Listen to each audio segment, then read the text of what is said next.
Bismillahirrahmanirrahim. Assalamualaikum warahmatullahi wabarakatuh. Kami dari kelompok 9 yang beranggotakan Muhammad Azizi dan Linda Dwi Malasari akan mempresentasikan tentang kewarisan spesifik unsa, hamil, mati bersama, dan mauquf. Dan saya akan menjelaskan unsa dan hamil. Unsa diambil dari kata al-khanas, artinya lemah, gemulai, disebut khonatsa dan takhonatsa. Artinya omongannya seperti omongan orang perempuan, atau berjalannya atau pakaiannya itu seperti orang perempuan. Menurut istilah, unsa ialah seorang yang mempunyai dua kelamin. Ia mempunyai penis atau zakar, juga mempunyai vagina atau farji. Kemudian pembagian unsa. Ulama membagi unsa dalam dua keadaan. Yang pertama, unsa yang bukan muskil dan unsa muskil. Unsa yang bukan muskil yaitu unsa yang melalui alat yang dapat dipastikan jenis kelaminnya. Bila melalui tanda yang dipastikan tanda laki-laki, maka alat kelamin yang satu lagi adalah alat kelamin tambahan. Dan begitu pula sebaliknya.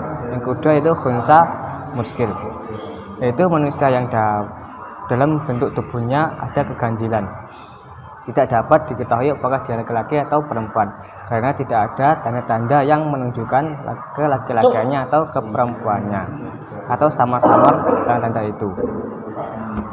Unsa yang dengan segala macam pembuktian tidak dapat ditemukan jenis kelaminnya pada anak kecil atau orang dewasa. Tanda lainnya adalah tumbuh jagung pada laki-laki dan payudara pada perempuan, namun akan diketahui setelah dewasa. Kemudian jumlah ahli waris unsa muskil.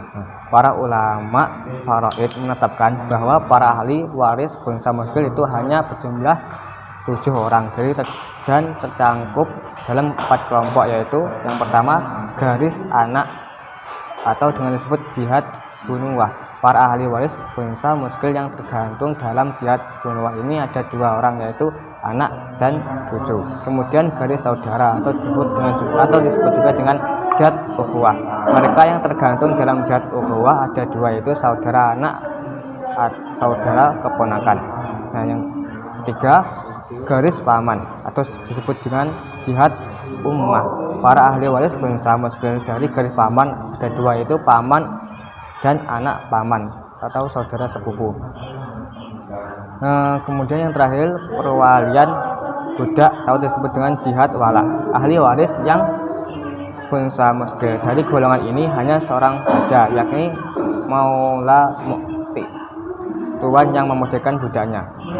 Selain 7 tersebut di atas tidak ada suami istri, ayah, ibu, kakek, dan nenek. Tidak mungkin mereka sebagai unsa muskil sebab nikah mereka tidak sah dan tidak dapat mengadakan hubungan biologis sebagai media adanya keturunan. Kemudian masalah unsa ini banyak dibicarakan dalam kitab-kitab fikih, karena meskipun unsa mempunyai 2 kelamin, namun hukum yang diberlaku padanya hanya satu, yaitu laki-laki atau perempuan. Untuk itu harus dipastikan kedudukannya jenis kelamin seorang unsa. Jenis kelamin unsa dalam menetapkan seorang unsa itu sebagai laki-laki atau perempuan. Ulama klasik menempuh dengan 2 cara, yaitu yang pertama dengan cara memilih tempat keluarnya air kencing. Cara ini merupakan cara yang disepakati para ulama dalam menentukan tanda untuk membedakan jenis kelamin unsa tersebut. Dan apabila unsa kencing melalui zakar, maka ia dianggap sebagai laki-laki dan karena dapat mewarisi sebagaimana orang laki-laki. Dan apabila unsa kencing melalui farji, maka ia dianggap sebagai perempuan dan karenanya ia dapat mewarisi sebagaimana orang perempuan. Yang kedua yaitu dengan cara melihat tanda-tanda kedewasaannya. Apabila dengan melihat alat kelamin yang digunakan dalam pembuang air kencing tidak berhasil, maka dapat ditempuh dengan melihat ciri atau tanda-tanda kedewasaan bagi si unsa. Nah, ciri-cirinya bagi laki-laki antara lain yaitu tumbuh kumis dan janggut, suaranya berubah menjadi besar, keluarnya sperma lewat zakar, timbul zakun di lehernya, dan ada kecenderungan mendekati perempuan. Sedangkan ciri-ciri spesifik bagi perempuan antaranya itu membesarnya payudara, keluarnya haid dari vagina, dan ada kecenderungan mendekati laki-laki. Kemudian kewarisan spesifik hamil. Para ulama sepakat dalam menetapkan syarat-syarat seorang ahli waris yang berhak mendapatkan warisan adalah yang pada saat kematian pewaris jelas nyata ada dan hidupnya. Para ulama juga sepakat bahwa janin yang masih dalam kandungan ibunya termasuk ahli waris yang berhak diperhitungkan sebagai ahli waris dengan syarat sudah berwujud di dalam rahim ibunya pada saat pewaris meninggal dan hidup pada saat dilahirkan.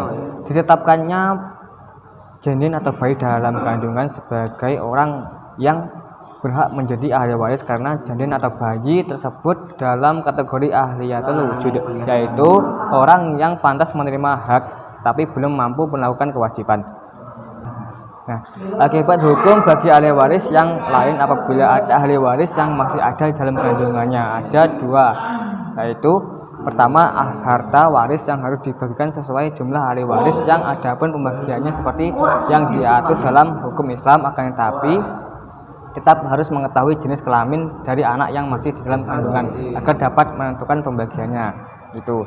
Yang kedua adalah kekurangannya bagian ahli waris yang lain karena adanya bagian untuk anak yang masih ada di dalam kandungan itu. Sama halnya dengan akibat yang pertama, anak yang ada di dalam kandungan itu harus diketahui dahulu jenis kelaminnya. Nah, apabila belum diketahui maka dapat dicontohkan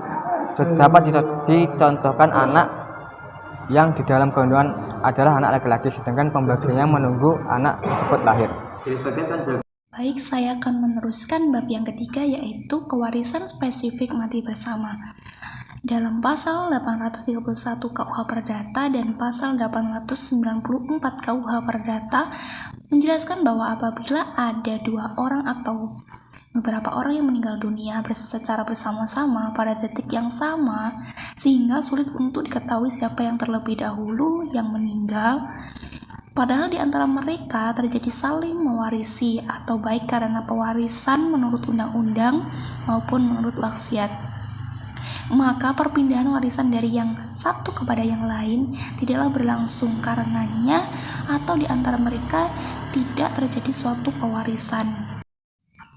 Yang keempat yaitu kewarisan spesifik mafqud. Kata mafqud dalam bahasa Arab berasal dari kata faqodah yang berarti hilang.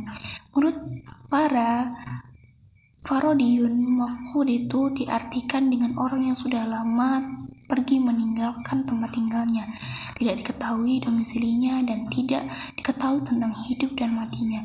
Selain itu, ada yang mengartikan mafqud sebagai orang yang tidak ada kabarnya dan tidak diketahui apakah ia masih hidup ataupun sudah meninggal. Dalam perspektif fikih, mafqud dalam menetapkan statusnya apakah ia masih hidup atau tidak, para ulama cenderung memandangnya dari segi positif, yaitu dengan menganggap orang yang hilang itu masih hidup sampai dapat dibuktikan dengan bukti-bukti yang akurat bahwa ia telah wafat. Sikap yang diambil oleh ulama fikih ini berdasarkan kaidah istishab, yaitu menetapkan hukum yang berlaku sejak semula sampai ada dalil yang menunjukkan hukum lain.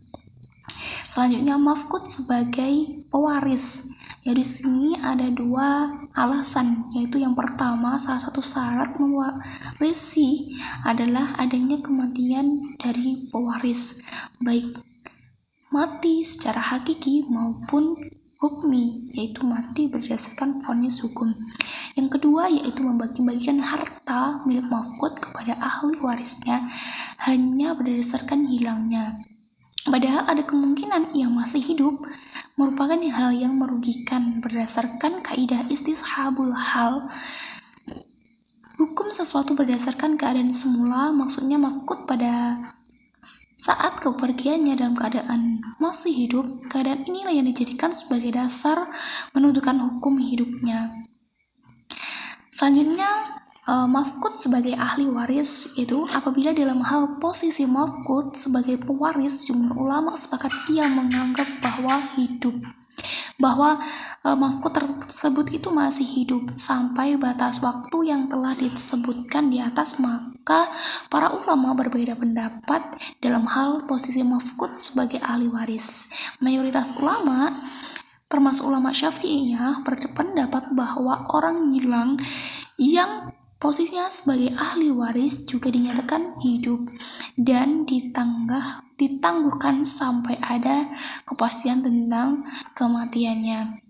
Mungkin itu dari kelompok kami. Apabila ada kekurangan kami mohon maaf.